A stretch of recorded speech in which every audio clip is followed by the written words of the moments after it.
So another big element of the blues is having you know, kind of a call and response thing going on, making your playing conversational, if you will. Could you tell us a bit more about that? You know, how you can really approach that and how it really factors in. That's so important to me. You know, when I listen to the blues players that I really love, that I consider to, you know, the real blues players,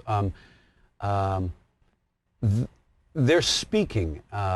It's almost like they're creating a lyric through their solos, and breathing, leaving room, and it's not always about how many notes we play. In fact, it's really not about that. It's more about how to, you know, convey the feeling that you're trying to get across, tell a story, and we're speaking a language here. And I think the language of the blues, some well-timed pauses,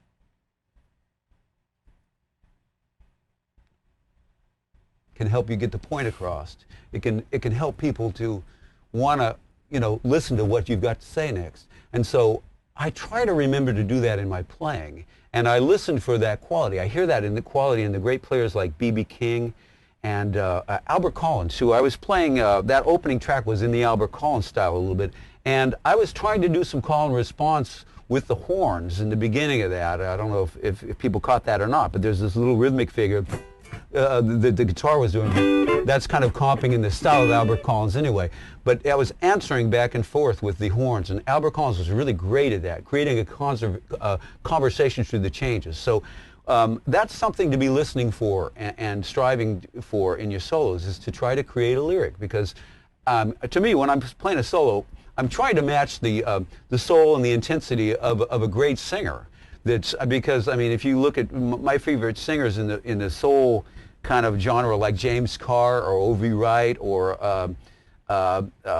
you know, Aretha, Ray Charles, to me, every one of them, the silences between the notes are just as important as the notes that they play.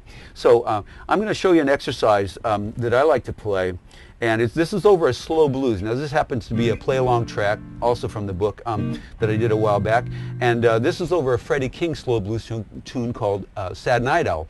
I'm going to play 3 choruses, and I'm going to try to create a lyric like this. You've got the blues is set up with 3 lines. You know, like woke up this morning, look around for my shoes. And then you answer that. Woke up this morning, look around for my shoes. And then to finish that verse off, you know I had them mean old walking blues, okay? I'm just using that as an example, but it could be whatever you're singing. But basically the phrases connect. They're not unrelated, and they're not just about playing a bunch of fast things and cool things. You try to tell a story and create a thread that runs through the solo. So I'm going to start real simple, leave lots of room, and then I'm going to build it just a little bit. Try to play a little bit more of the second chorus, and maybe a little bit more after that, the third chorus, to try to build it. And I'm going to try to remember to say a few of these things as I'm doing it. It's difficult to talk out loud when I'm doing this, but I'll try to remember to say a few things as I'm doing it, okay? Let's just check my tuning real quick. This is so important, I'm going to tune up for it. I'm kidding. Okay, let's see. So let me take a shot at this, okay? And again, I don't feel like I need to start my solo right at the beginning of this track. I can leave some space, because I'm going to be leaving room to breathe, and I'm doing this intentionally.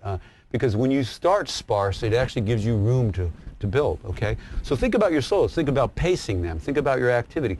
Have a rough idea in mind for where you want to take your solo. Now, if you deter from that, fine, not a problem. But you want to, I find it very helpful to go into a solo kind of with a roadmap of a general idea what I want to do. If I go somewhere else, not a problem. But you go with it if you get the feeling, you know. But it's always good to start with an idea. So, okay? So let's take that.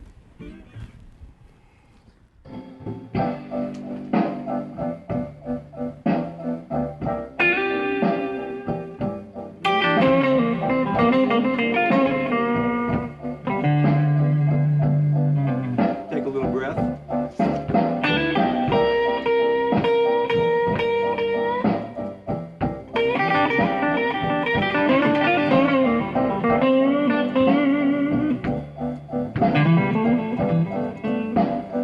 Finish that idea off.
That concept of phrasing, I've been working at that a long time, and I sincerely feel that it's a lifetime study for me and for any musician that is trying to get it right. And in the blues, again, do listen actively to your favorite players. And again, I'm going to refer to the players like B.B. King, who play so vocally. I've learned so much about leaving room for breathing and breaths, and what not to play as well as what to play by listening to the likes of B.B. King. So be taking from everybody, such as the greats: Albert Collins, B.B. King, Albert King, Muddy Waters, whoever your favorite players are. But it's hard to find a player out there that speaks more vocally than B.B. King, to me, as far as I'm concerned.